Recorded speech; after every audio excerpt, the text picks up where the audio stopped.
You don't work at a licensed funeral home. You work in a rented warehouse on the edge of town. No certificate on the wall. No inspection badge. Just cold storage, chemical drums, and silence. This is your life, and it pays better than most people think. Stage 1. How you got here. You didn't plan this career. You apprenticed under a licensed embalmer for 3 years. You learned the craft properly. Arterial injection, cavity work, reconstruction. Then the licensing board rejected your application twice. Bureaucracy, they said. Paperwork issues, they said. You had rent to pay. A man approached you after your second rejection. He ran a small operation for unregistered deaths. Migrants, off-grid workers, people without documents, families who couldn't afford licensed services. He needed someone who actually knew the craft. You said yes. That decision rewired your entire existence. Stage 2. The clients. Your clients fall into 2 categories. First, the desperate families. They lost someone with no legal status. A licensed funeral home would ask too many questions. Police involvement terrifies them. You charge a fraction of the legal rate. You treat their dead with full dignity. This part of the work, you carry with pride. Second, the shadier requests. A body arrives with no explanation. Someone hands you cash in a paper bag. They want it gone, fast, no questions. You've learned to read these situations instantly. You have a hard line on certain things. You've turned down 3 such requests. 2 of those men threatened you afterward.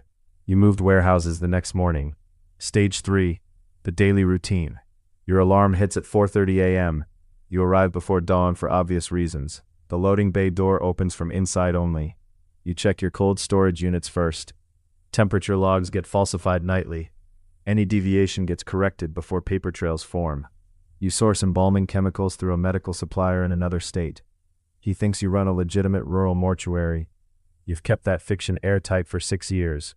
Formaldehyde, cavity fluid, arterial solution.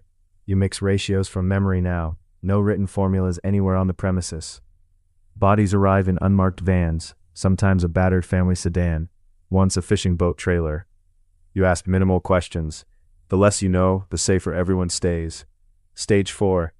The skills you actually use. Reconstruction is your specialty. You've repaired faces that looked beyond repair. A grieving mother once saw her son's restored face. She dropped to her knees in the middle of your warehouse. You stepped outside so she could have that moment privately. That memory keeps you from quitting. You've also developed skills nobody teaches in mortuary school. Document fabrication, not forgeries but creative record keeping. You learned which county clerks ask no questions. You know which rural cemeteries accept informal arrangements. Private land burials in certain states are still legal. You've memorized those statutes cold. Chemical disposal is its own science. Licensed facilities use licensed waste haulers. You can't. You've engineered a neutralization process for your effluent. It took 2 years and 1 near disaster to perfect. You tested it obsessively before trusting it. Stage 5. The psychological weight. You don't talk about your work. Not to family, not to the woman you were seeing. She asked too many questions about your schedule. You ended it before she got too close. Isolation is an occupational side effect nobody warns you about. You've developed rituals to stay grounded.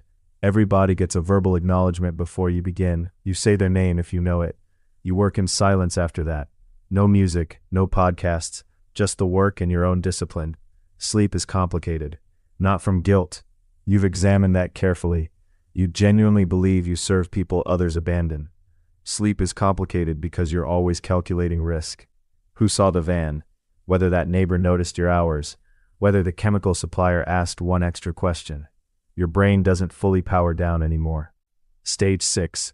The legal exposure. Your worst fear isn't getting caught with a body. Your worst fear is a body coming back to haunt someone. A murder victim processed without a forensic examination. That scenario would end you permanently. Not just legally, morally. You've built a personal screening method for this. Certain wound patterns make you refuse the work entirely. You've consulted anonymously with a forensic pathologist twice. A retired one who owed a mutual friend a favor. He explained what investigators look for. You've absorbed every word. It's imperfect protection. You know that. The charges you'd face if caught stack horrifically. Improper disposal of human remains, operating without licensure, potentially conspiracy depending on the case. Federal charges are possible if state lines get crossed. You've never crossed state lines with a body. That's a rule you've never bent. Stage 7, the money. You charge between $200 and $1,800 per case. Price depends on complexity, risk level, and the client's resources. Desperate families get the lowest rates. The shadier requests would get the highest rates if you took them. You mostly don't. Your monthly intake varies wildly. Some months 3 cases, one month 11. You've never had a 0 month. There are more people in this situation than most realize. Poverty and legal invisibility create a permanent demand. You didn't create that demand. You just exist inside it. Stage 8, the exit plan. You've been doing this for 6 years. You've given yourself a hard limit of 10. After that, statistical exposure becomes too dense. Too many people have seen too many things. You're building savings under a different name. A legitimate small business provides partial cover. You'll transition into it fully at year 10. Whether the exit actually happens on schedule, you're not certain. The work has its own gravity. The desperate families, the restored faces, the sense that you're filling a gap nobody else will. That gravity is harder to escape than you expected. You close the loading bay door. Dawn is barely starting. Another day properly ended before it officially began. You drive home on back roads. You never take the same route twice in 1 week. Small habits, long survival. This is your life. Unglamorous, necessary, yours. Stage 9. The body that changed the calculus. She arrives on a Tuesday, young, maybe 23. The man who drops her off doesn't make eye contact. He hands you an envelope, says a name that's probably not real, and leaves before you can ask anything. You've seen 100 arrivals like this. You start your assessment. Then you stop. There's a pattern you recognize, not from a textbook, from that conversation with the retired pathologist, the one you've replayed in your head more times than you can count. You set down your instruments. You step back. You stand in the center of the warehouse for 4 full minutes doing nothing. This is the scenario you built your entire screening method to catch. The problem is the envelope already exists. The man already drove away. You already accepted the arrangement. You haven't touched her beyond initial assessment. Legally, technically, you've done nothing irreversible yet. You tell yourself that 3 times. Then you make a decision that takes 11 seconds and costs you everything comfortable about your operation. You called a mutual friend, not the pathologist, the friend who connected you. You tell him you need the retired doctor's eyes on something, tonight. No explanation. He calls back in 20 minutes. The doctor will come. Stage 10, the audit. He arrives at 9 p.m. in a gray sedan. Retired 12 years. Hands still steady. He examines without speaking for a long time. When he finally talks, he uses clinical language. You've learned enough to translate it in real time. He confirms what you suspected. He also confirms something worse. She's been moved. Not just transported. Repositioned. Someone made decisions about how she'd be found. Or in this case, how she wouldn't be. He asks you one question. How long have you had her? 16 hours, you tell him. He nods slowly. He doesn't tell you what to do. That's not why he came. He came to give you accurate information. What you do with accurate information is your problem. He leaves at 10:15. You lock the loading bay door. You sit on a metal stool near the cold storage units and don't move for a long time. Stage 11. The line you drew. You have one rule above all others. You built your entire moral framework around it. You serve the abandoned. You do not serve the people who create the abandoned. Those are different things. They've always been different things. Tonight someone tried to erase that line. You think about the 3 requests you've turned down before. 2 men threatened you. You moved warehouses.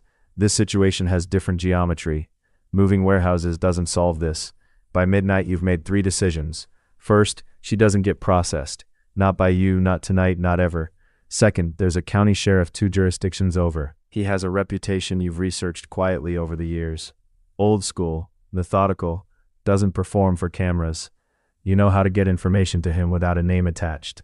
Third, the man who dropped her off will likely come back. People in his position always come back to confirm the work got done. You need to be ready for that conversation. You pull a folding chair close to the loading bay door. You make coffee. You wait. Dawn comes again. You're still sitting there.